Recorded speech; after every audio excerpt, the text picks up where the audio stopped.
So ito na lang, para magkaalaman tayo dyan sa Senado. Kung ano mangyayari. Pakinggan natin yung huling speech ni huling paglalahad ni Cayetano ng plano netong mga senador over the weekend para sa Lunes, bukas meron na naman silang drama.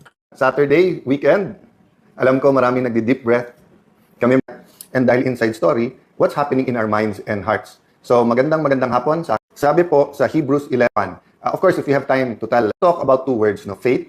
Nakarinig po ako ng napakalungkot na statement. Sabi, ang Pilipinas po nagiging mas mahirap mahalin. No? So, just like Charles de Gaulle, sabi ni Charles de Gaulle, actually hindi niya sinabi to, pero it's attributed to him because of his many statements. Sabi niya kasi, I love France. Friends niya ang mga Amerikano. But the American government is different. So, the way I take it, dun sa mga nagsasabing mahirap mahalin ng Pilipinas, I think hindi nagbabago. Lalong lumalalim ang pag-ibig sa ating bansa. Naguguluhan lang sa ating leaders at politicians. But again, there's a difference between magulo at ginugulo. At meron pong difference na maganda takbo, wag mong guluhin. And malaki po yung difference that sobra ang corruption, sobra ang poverty, sobra ang takipan, walang reform, walang change, mali yung values. You have to disrupt yan. Disrupt not in the sense na guluhin lahat, but guluhin mo yung momentum ng corruption, ng kasamaan, para nga magkaroon ng repentance, magkaroon ng restoration, magkaroon ng revival, or magkaroon ng pagbabago. So, it is my hope that a spark of hope appeared in May 11. Why? No problem yung takbo ng Senado pagka normal times. But alam po natin that there is a world crisis because of Iran, Israel, US war. We knew that in 2022, nung nagkaroon ng Russian-Ukrainian conflict, apektado din tayo. We know that our being in between the rivalry of China and US also has an effect on us. We also know that the flood control scam, the infrastructure DPWH scam, was so big, is so big, that no one imagined na may ghost projects. But until now, the facts have not all been laid out, no? And a clear reform, a clear change is not upon us. So we have to accept the reality that there are those in the Senate who are comfortable at ang utak lang ay yung impeachment, which is a good accountability mechanism. But it's not the be-all and all because the flood control scam and other corruption, including agricultural smuggling, including, I recognize the changes being done in the BRR and customs, diba? But the everyday corruptions that hurt people, diba? That's why yesterday, sabi ko, we have to look at the real numbers, no? We keep looking at 11, 13, 12, 11. Sabi ko nga, solid yung 13, hindi magpapa-11. So, kailangan natin makita yung real numbers, saka natin balikan bakit ang tingin namin yung 11 ay nango-11. So, what's the real numbers? 7%. May nagsasabing almost 8% sa pinakamahirap. That means sa 100 pesos mo, 7 pesos napupunta lang sa inflation. So yung dating mabibili mo for 100 pesos, yung pera mo 93 pesos na lang. For the millionaires and billionaires, it is a problem but not that big a problem. But for those who ang daily wage is less than 700 pesos. First of all, usually ang trabaho computed a little bit over 20 days. Pero 30 days mo na. Sabihin mo na minimum wage every day 21,000. Magkano pamasahe? Magkano renta? Magkano kuryente? Magkano pagkain? Pag kinumpute mo yun, sakop na yung 21,000. So, bawal magkasakit, bawal na magkaroon ng sapatos or gamit pang pasukan yung anak mo, bawal na magkaroon ng weekend man lang na makakain man lang ang pamilya together, bawal manood ng sine. So, these are the numbers that really strike at the heart of the everyday life ng Pilipino. Magkano na po ang bigas ngayon? So, sa Pilipino po, marami kang pwedeng tipirin, pero syempre, hahanap tayo ng kanin. And if you look at the numbers deeper, the poorest of the poor, di ba? Noodles na nga lang yung hinahati-hati. Minsan, isang pamilya ng 5, hahati-hatiin yung noodles because nga, even the minimum wage is a luxury. So, if you look at the numbers, isama mo na yung unemployed at underemployed, almost 9 million yon. Tapos, 10 million Filipinos abroad. Ngayon, yung iba sa Middle East, nagkakaproblema, kung hindi man sa remittances, sa trabaho nila, sa kita nila. So, good for some OFWs na mataas ang dollar. Pero sa marami na nag-i-import at sa atin mga consumer, napakataas po ng itataas ng presyo ng bilihin kung hindi po makakahabol ang peso sa value ng dollar. So, we'll have a separate talk about the numbers, but I want to emphasize, sa ating pong first speech as Senate President, yung bigger picture, sinabi ko nga po, di ba, na napaka-importante po yung spiritual, economic, socio-economic well-being ng isang bansa, financial well-being ng isang bansa. Hindi lang po politika. Nakatuon kasi po tayo sa politika, which is important. Good governance is important. Accountability is important. But economics, health, education, the soul of the nation, values, this is very important. So going to the numbers, let's clarify some things about rules. No? Sa rules muna, mismo ng Senate, nakalagay doon, simple majority can amend. Again, emphasize ko kasi binabaliktad ng ating kaibigan ni Senator Lacson. Sabi niya, okay lang pag-usapan yung rules, wag lang i-railroad. Wala pong railroading. Ang sinasabi po kasi niya, nasa committee yung rules. Ang plenary po or yung plenaryo ay mas powerful sa committees. Ang mga committees parang bowl po yan. Pwede mo ilagay dyan, tapos i-process sa bowl, or pwede mong tanggalin, ilipat sa bowl, or dalhin sa plenary. Ang rule po ng Senate, hindi po kailangan dumaan ng katulad po ng pinagdadaanan ng bills. Kasi ang bills po nasa Constitution, may first, second, third reading. So we were not violating any rule, and in fact, May 11 pa nag-start yan. So nasa nagsasabing nagmamadali kami, May 11 pa yan eh. So sabi lang, Monday na lang. Bakit? Kasi po, iilan lang sila nandun during that Tuesday night. But the point is, we were ready to defend. Nakita niyo yung importance noong online voting or pwede kang umattend ng session sa Senado, sa plenaryo, ng remote. Di ba? Kulang sila nun. Kaya ayaw nilang pumayag. Kung merong remote access or telecommute ang Senate, o di sana kompleto yung numero nila nun. But regardless kasi, alam nila wala silang numero. Oo, kaya hindi talaga sa kanila importante yung mga bagay na alam nila na magiging malaki yung epekto sa kanila. And talk about the proposal. Ang dami na po lumabas na hindi totoo. For example, for any reason, pwede mag-online. Hindi po. Ang nakalagay po dun sa proposal, justifiable reason. And the Senate President still has to consult the Majority Leader and Minority Leader case-per-case basis. So hindi po to blanket na anytime for any reason, pwede ka nang mag-online. O sabi pangalawa, pandemic lang kasi to bringing up. Hindi po. Panahon pa ni Senator Trillanes kay Senator De Lima, bringing up na po to. Yung ibang nagkri-criticize po ngayon, tignan nyo po yung mismong sinulat nila at reasons nila. They were arguing from the point of view of representation. So representation is very important now. Why? Because it's all about control. But before I talk about control, Senator Pia reminded me na binabasa niya, ang dami na lumabas about participation sa impeachment through online. Wala pong katotohanan na yung amendment ng rule na to ay nakaugnay sa amendment sa rule sa impeachment. Bakit po? Unang-una, inadapt na po namin yung rule sa impeachment. Pag binago namin yun, ipapublish pa, tatagal pa po yun.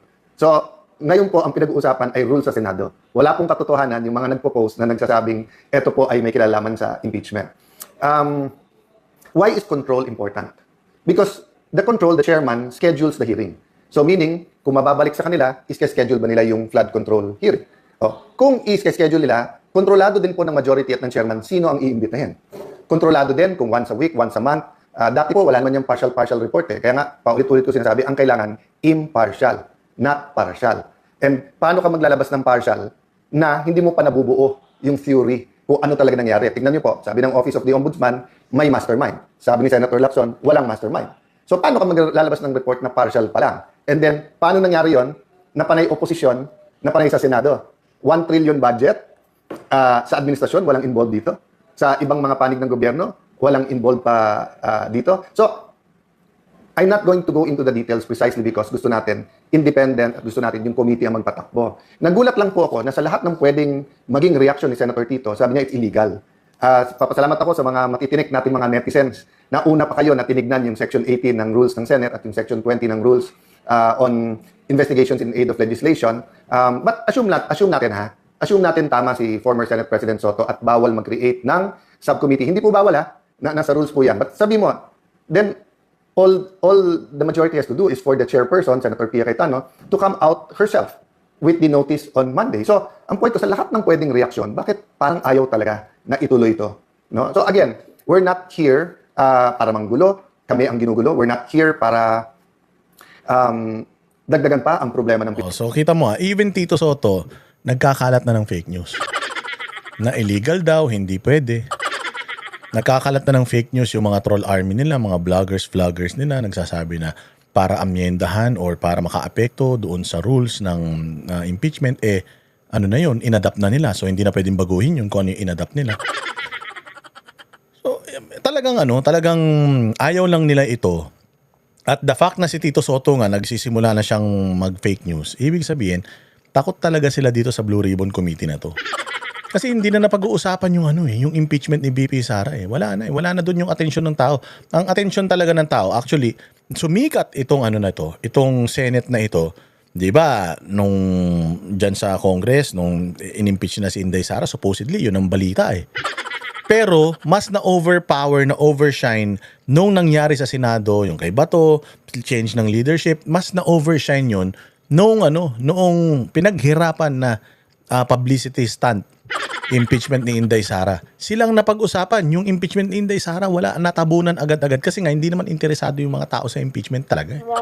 Mas interesado yung mga tao na hindi kontrolado ng presidente yung Senado. Kasi kontrolado ng presidente yung yung lahat ng ahensya ng gobyerno, kontrolado niya yung Congress. Pero yung Senate hindi niya kontrolado. Yun yung magandang naging resulta nitong palitan ng liderato diyan sa Senado.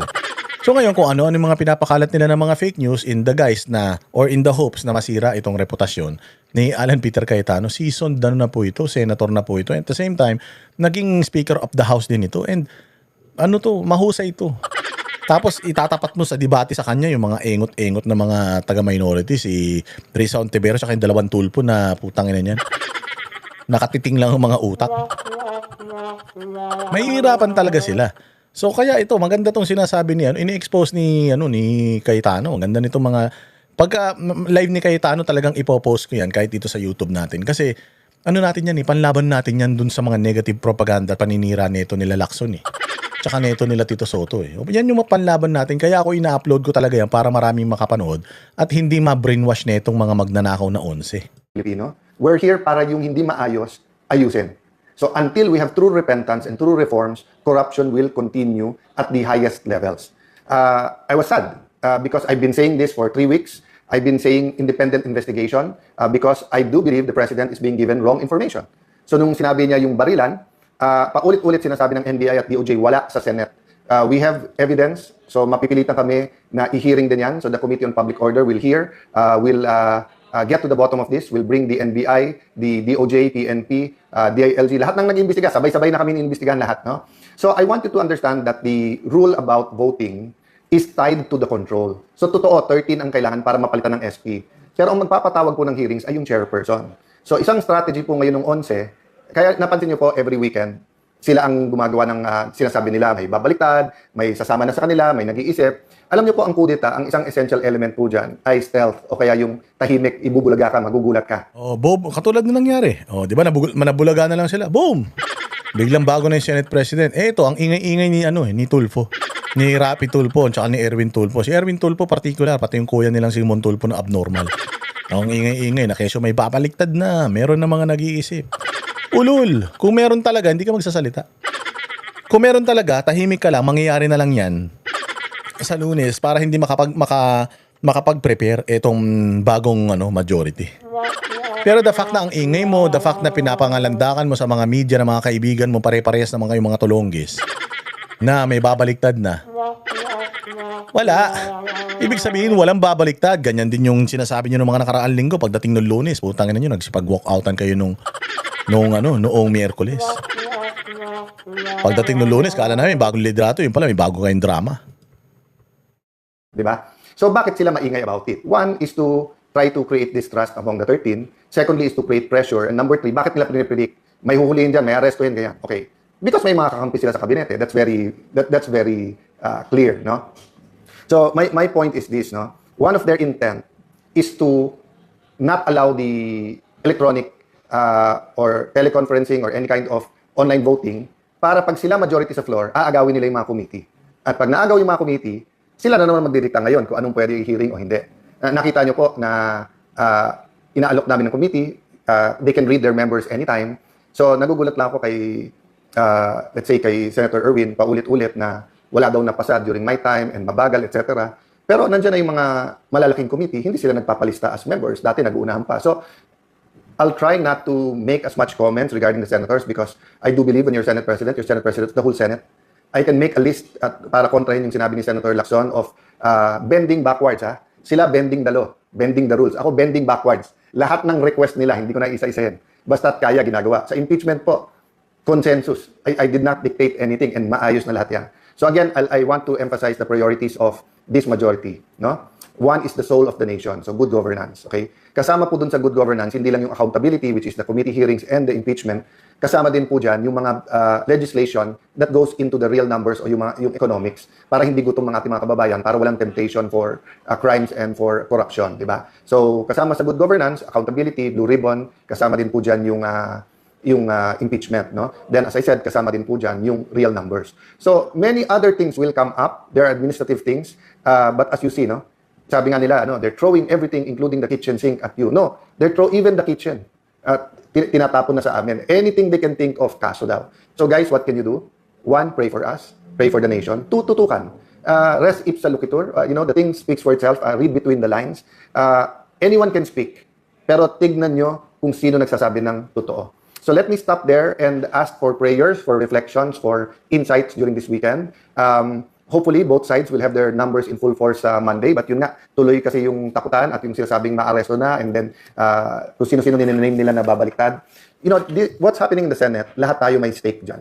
Ang ating, pati yung hindi pa botante, all Filipinos have a stake there because we all came together under different constitutions saying that check and balance and an independent legislature is good for the nation. Because in the past, pag na-concentrate ang lahat ng power sa isang opisina o tao, abuse ang nangyayari.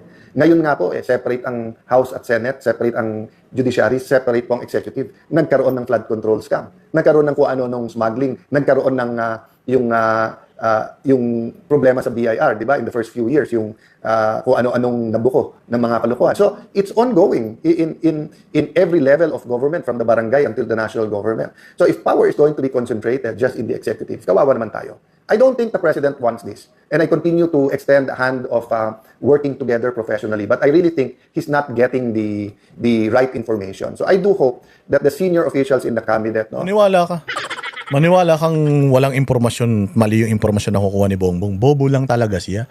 Kaya kaya siyang i-manipulate ng mga magnanakaw sa paligid niya. Puro magnanakaw yung mga nilagay niya sa gabinete. Kasi magnanakaw siya. So hindi ako naniniwala ganyan. Magaling yan si Bongbong pagdating sa kademonyohan. Magaling yan pagdating sa paggawa ng kasalanan. So, wag mo na siyang bigyan ng benefit of the doubt na, palagay ko, mali lang inire-report kay Bongbong. Alam niya yung mga yan. Siya ang mastermind ng lahat ng yan. At kung itong mga nilagay niyang mga tao dyan, the fact na hindi yan humaharap sa, sa Committee on Appointments, dyan sa Congress and sa Senate, ibig sabihin, nilagay niya yan dyan for a purpose. Ano yung magnakaw? Tsaka mga abuso sa karapatang pantao. Yun lang. Wag na natin i-sugarcoat. Tarantado talaga yan. Kawatan talaga yung utak niyan, demonyo ang utak niyan. Sabi ko nga sa inyo, wala yan naiisip na matino para sa bayan. Ang iniisip lang yan, puro kademonyohan para yung personal na interest nila ang mamayani. Ganun lang yun. Not getting the proper Sinungaling talaga yan. Walang mali yung mga report na binibigay sa kanya. Sinungaling talaga yan. Kung pwede niyang isalba yung sarili niya, lagi niyang isasalba yung sarili niya. Pero sa totoo lang, siya talaga ang pinuno ng lahat ng yan. Pwede ba naman yun? Mas makapangyarihan sa'yo yung undersecretary. Ulul! Yung style nyo bulok. At magbabantay pa tayo. Dire-diretso. Tayo mapapagod. Huwag tayo mapapagod. Dire-diretso lang tayo mga bossing. Kahit na anong mangyari sa atin, hanggat hindi na papalitan sa pwesto, mawala sa posisyon yung mga hudas na yan, hindi tayo ihinto. Okay, so kung nagustuhan mo tong vlog na ito, tong video na to, like, share, subscribe kayo dito sa ating channel at sa mga iba pang mga channels ni Boss Dada. At magpakulay naman kayo. Para may pampapayat tayo. Mabuhay ang bayang Pilipinas. Kita-kita po tayo ulit susunod na vlog. Kami ang boses ng masa, hindi natatakot. Katotohanan lang, di kami nalulunod. Walang bahid ng sismis, lahat ay totoo. Kahit sino ka pa, pag mali ka babanatan ka. Walang pinipiling kulay, wala kaming kinikilingan. Basta para sa bayan, kami lalaban. Pagdama palakpakan, pag mali banatan. Di matitinag, di matatakot, para sa bayan tuloy ang sigaw. Sa harap ng kamera, walang halong takot. Mga baluktot, lahat kayo'y tutumba. sustansya at totoo. Yun lang ang mahalaga. Kahit sinong harang, di kami matitinag. Walang pinipiling kulay, wala kaming kinikilingan. Basta para sa bayan, kami lalaban. Pag tama palakpakan, pag mali banatan. Di matitinag, di matatakot, para sa bayan tuloy ang sigaw. Kung nasa tama ka, ikaw ay aming kasama. Pero pag mali ka, handa ka na bang mabasag? Banateros kami, walang inuunan. Dahil bayan muna, bago ang sarili.